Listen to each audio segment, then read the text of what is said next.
This is an iHeart podcast. Guaranteed human.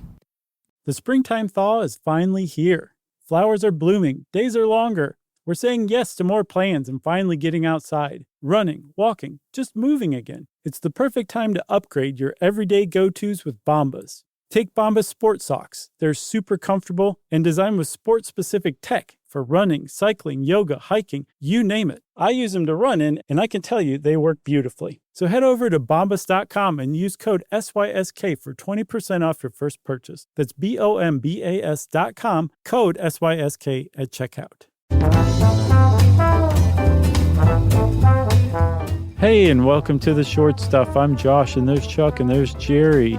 And Elvis is in the building, in spirit at least. And so is Richard Nixon. Everybody's mad about that. So this is Short Stuff, like I said. That's right. And this is about the very famous meeting of Elvis Presley and Richard Nixon. Mm-hmm. And we got this information from a December 2010 article in Smithsonian Magazine by Peter Carlson, which had some great details about this very famous meeting on December 21st, 1970. Yes, which is... that you might have thought was photoshopped. Well, do you remember one of the first photoshops we ever got from our pal Van Nostrand was of us as Elvis and Nixon? That's right. And then, totally unrelated to it, our other pal who photoshops us sometimes is Aaron Cooper. Actually, he does it all the time. And he photoshopped us as Elvis and Nixon, too. And I think they were swapped. Right. Pretty amazing stuff. Wow. Well, the wonders of technology. The thing is, though, right, the thing is this is not a photoshopped image. It's a very famous image that you could get well before Photoshop was ever around, back in the 80s.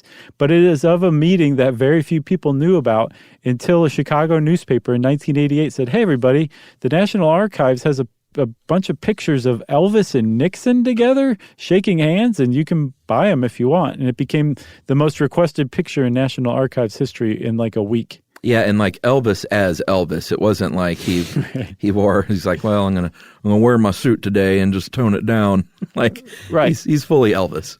Purple velour suit with a cape, if I remember correctly. Yeah, and there's a movie about this too, by the way. There's two of them. Oh, really? Mm-hmm. There's one from 97 and one from, I think, like 2000 something. Well, the one that I saw was the most recent one. With Michael Shannon? Yes. As Elvis? Yes. So... Not a bad... It wasn't great, but Michael Shannon's awesome and everything, so it was worth it for that. Did they make is it a feature-length movie? Yeah. Weird. But it followed this story, you know. Because, I mean, this is about, 48 hours is the whole story. Yeah, so here's how it goes, it's Christmas time. Oh, wait, I'm sorry. Hold on. One more thing, Chuck. I want to interject before you get started. It helps a lot to imagine Elvis totally wasted on speed throughout this entire story. Okay? Just bear that in mind. So it starts on Christmas. There's a fight at the house between Elvis's dad, Vernon, and Elvis's wife, apparently, about just Christmas spending. Which I think is interesting. I got the impression that they were on the same side against Elvis. Oh, I don't know. I think so. Maybe, but at any regard, Elvis leaves. He's not too happy. So he does that movie trope thing where you just go to the airport and say, put me on the next flight to anywhere. Mm-hmm. And that happened to be Washington, D.C. Mm-hmm. Goes to D.C. This is hilarious. Stays there for a little while and then decides to fly to L.A., to his house in Beverly Hills, which, by the way, is an Airbnb now. Is it? It is, but it's not. It's on Airbnb, but all the dates were blacked out, and it didn't give a price because I was like, I'm totally going to try and stay there one night at some point in my life. Right. But yeah, I don't know what the deal is. But you can go look at the house. It's pretty sweet, as you would imagine. Okay. So Elvis's buddy and confidant and assistant, Jerry Schilling, gets a call. He's like, I'm going to be in L.A., man. Pick me up. That's a great Jerry Schilling. He does pick him up. And here's where we should just say that Elvis, at this point in his life, was obsessed with martial arts, guns, and weirdly, law enforcement and collecting law enforcement, like honorary sheriffs and honorary badges, that kind of thing. And the thing that bound all of these these interests together was drugs, being on lots and lots of drugs. Yeah, and Priscilla says this in her book. He was obsessed with the narcotics badge, the narc badge. And she said he felt that if you had that narc badge, then you could fly to any country with your guns and your drugs and get away with it. No questions asked. Wow. So that is the fantasy of a drug-addled brain. Probably, yeah, sure. And also, but it solves a practical problem, too. I love my guns, and I love my drugs, and I need to get them around. So I got it. I'll bet a Federal Narcotics Bureau badge, which is the predecessor to the DEA. I'll bet I could just flash one of those, add that I'm Elvis Presley, and that I got this from Richard Nixon, and boom, right through with all my big garbage bag full of pills. All right, so he's in L.A. He says to his Jerry Schilling, he's like, now I want to go back to D.C. He didn't tell him why. And then on the way, on the flight, Elvis writes a letter to President Nixon. Sir, if I can be in any service to you, I want to help the country out, and I would love to meet you. Stays in D.C. Under a pseudonym and tells Nixon his pseudonym. Said he's going to be there in D.C., and I want credentials of a federal agent. Yes. So he writes this letter. They take the red eye from L.A. to D.C. They drop a letter off at 6:30 a.m. They check into a hotel. Personally, Elvis dropped this off at the gate of the White House. Yep. And they check into a hotel, and Elvis gets restless. He's not slept, by the way. Imagine that. And he decides he's going to go to the Bureau of Narcotics himself and just kind of sniff around and see what they've got going on there. So while I'm guessing Jerry Schilling was getting some rest in a shower at the hotel room, Elvis is off at the Federal Narcotics Bureau, hasn't slept, probably out of his mind on drugs, talking to them about badges and stuff and how he'd like to meet Richard Nixon and get a badge from him. What's amazing, although it's really not amazing if you stop and think about it, is that when they dropped the letter off at 6:30, within 5.5 hours, Elvis was on his way to the White House to meet with the president. All right, let's take a break there, and we'll tell you about the further details of this story right after this.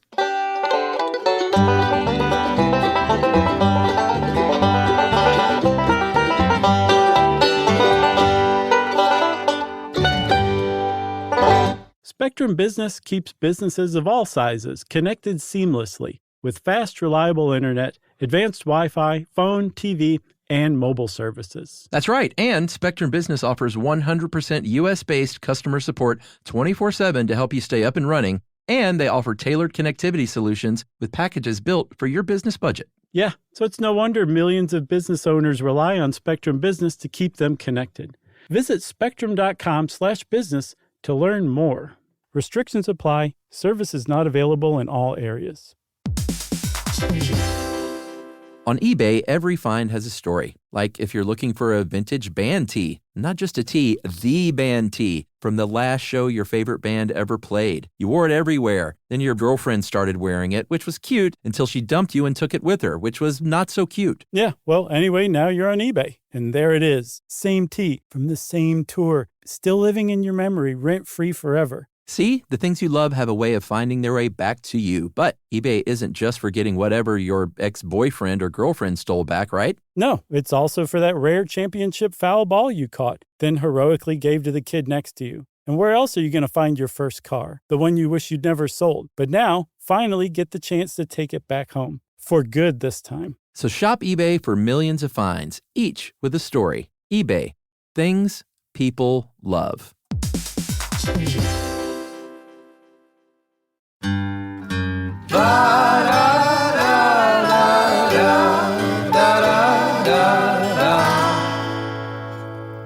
Stuff you should know. All right, so the letter is delivered to an aide of Nixon named Bud, that's his nickname, Bud Crow, or Krog. Sure. I think Crow probably Crow? is right. Krogh. Krog. Right. So he delivers this, or he gets this letter to Bud Krog, because the front gate people are like, Elvis delivered a letter. And it's not just like if any normal American had delivered a letter. Like, this one actually got to Nixon's aide pretty quickly. Yeah. He was a fan of Elvis, and he's like, you know what? This is a great idea. Like, Richard Nixon is not cool at all.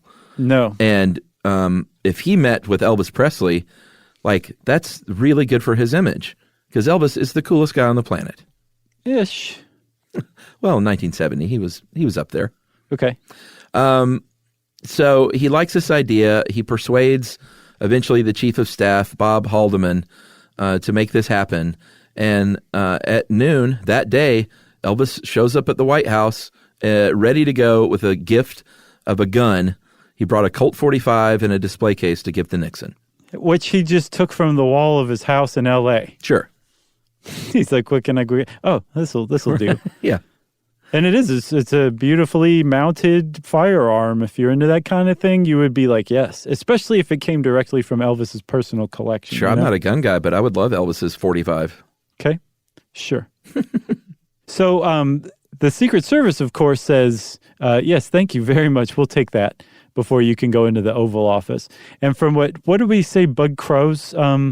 Is it Crow, Croft? What did we settle on? Let's just go with Croch. How about Bud K? Yeah. So Bud K recounted his impressions of the story because he's in the room. He made this thing happen because he's an Elvis fan and an aide to Nixon. And he said that when Elvis walked into that Oval Office, it was plain that he was awestruck. Sure. But he regained his footing pretty quickly and is like, mixing it up with the president, having a talk with him, a very serious talk about the problem of counterculture in the United States. Right. Very interesting. The whole thing was so odd because Elvis just was a drug addict, and he talked about the problems of drugs. And he, from what I understand, had a clearly distinct line between being riddled with prescription drugs and illegal, like, street drugs. Right. Because naively, if it's a prescription drug and it comes from a doctor, it's legitimized. Like, it's fine. It's legal, Even if you have a totally illegal amount of them on you, it's still legal. It's still a prescription drug. But a street drug, I've heard before, and I don't remember where I read it, may have been the Uncle John's Bathroom Reader, that he used to get so worked up about the idea of drug dealers in Memphis down the street that he'd want to go out and shoot them, and and he'd be wasted on drugs at the time, and his entourage would have to like calm him down and keep the guns away from him, keep him just in his house to keep him from going out and exacting vigilante justice of the local Memphis street drug dealers around town. Yeah, I mean, I think I said this in the Graceland episode. My family's from Memphis, and my dear sweet grandmother passed away, like, fully believing and saying out loud, like, well, Elvis's doctors killed him. He didn't know what was going on. They had him going every which way but loose because of their prescriptions. And I'm like, no, Grandma.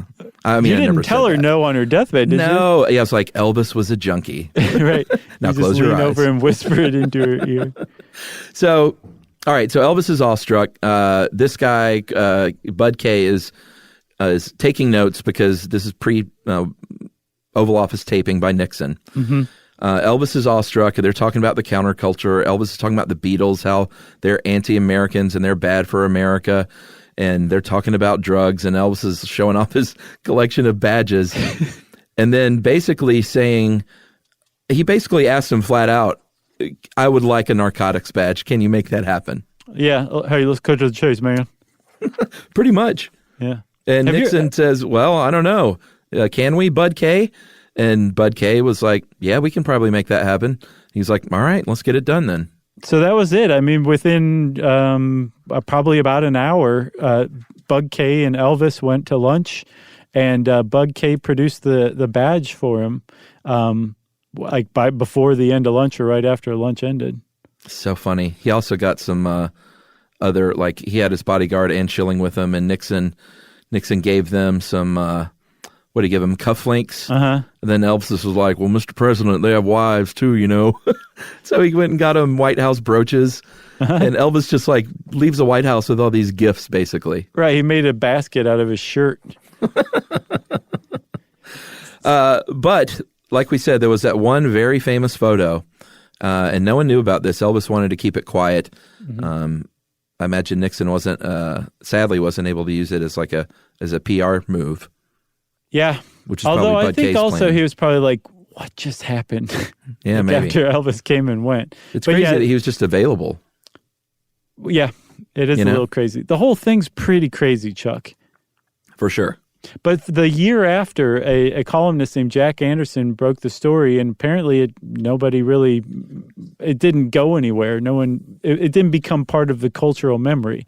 And it wasn't until 1988 that Chicago newspaper reported about the photos that was when it hit just right. I think in 1971, people were like, it wasn't kitschy yet, but in 1988, people were ready to be blown away by the idea of Nixon and Elvis together. That's right. And so it was in the National Archives. Then all of a sudden you could make a request for the copy of that photo. And within 1 week, 8,000 people requested that. Mm-hmm. And it's still, I'm not sure if it still is, but for a while it was the most requested photograph in the history of the National Archives. Yep.